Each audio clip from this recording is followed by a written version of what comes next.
Hello mga ka-JJR. Ito Epson L210.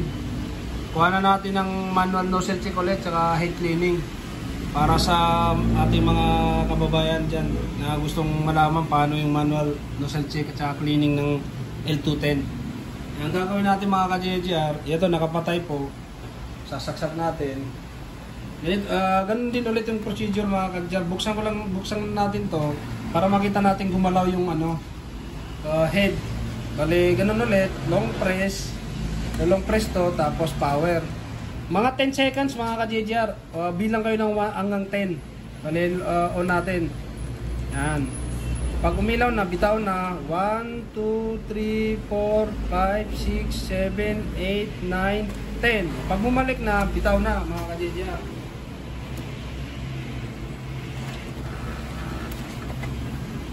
Ayan mga ka-JJR, oh. Kaya binuksan ko para makita natin kung gagalaw. Manual nozzle check yan mga ka-JJR. Ito mga ka-JJR. Ayan o.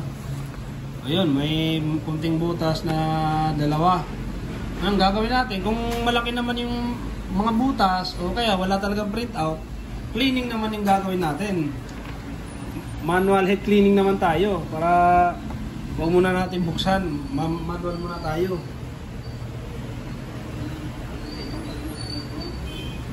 Kaya lulong press naman natin to para mag-cleaning. Pagka gumalaw to, mga 10 seconds din mga ka-JJR, bilang lang kayo, mabilis lang yun eh. Yung iba 5 minutes, pero matagal naman sila magbilang. Kaya minsan 5 seconds lang. 5 na bilang, 1 to 5. Pero tayo 10 na, para sure. Long press natin. 1, 2, 3, 4, 5, 6, 7, 8, 9, 10. Yan. Pag gumalaw mga ka-JJR, bitaw na. Ayan mga ka-JJR, oh. Ayan, nagka-cleaning na po mga ka-JJR. Malalaman nyo naman eh.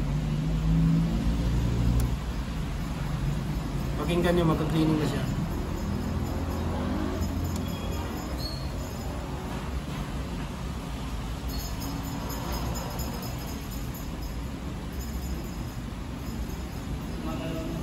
Ayan, oh.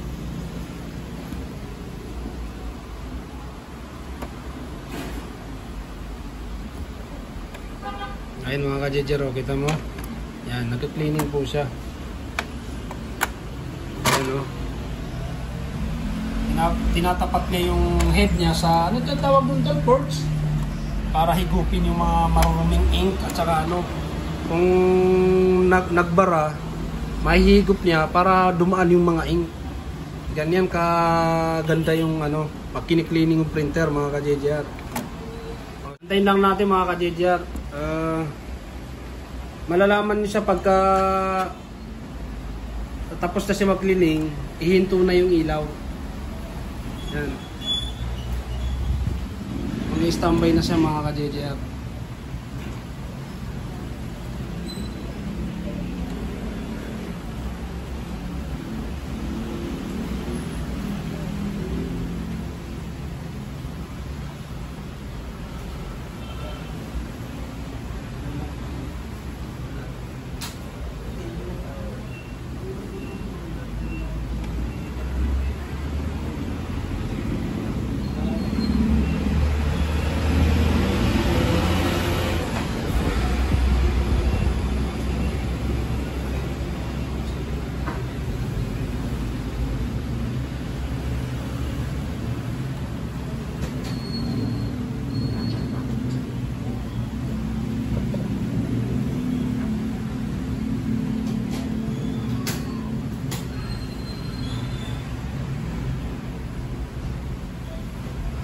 Yan mga ka-JJR, malapit na yan.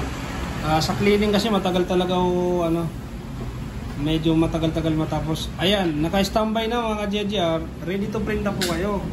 Ayan o. Yan. Siya nga pala mga ka-JJR, yung sa nozzle check kasi kailangan nakapatay. Hindi ka pwede mag-nozzle check na nakabuhay yung naka-power on yung printer. Kailangan nakapatay kasi lulong press to bago mag-power. Bago natin ipa-power.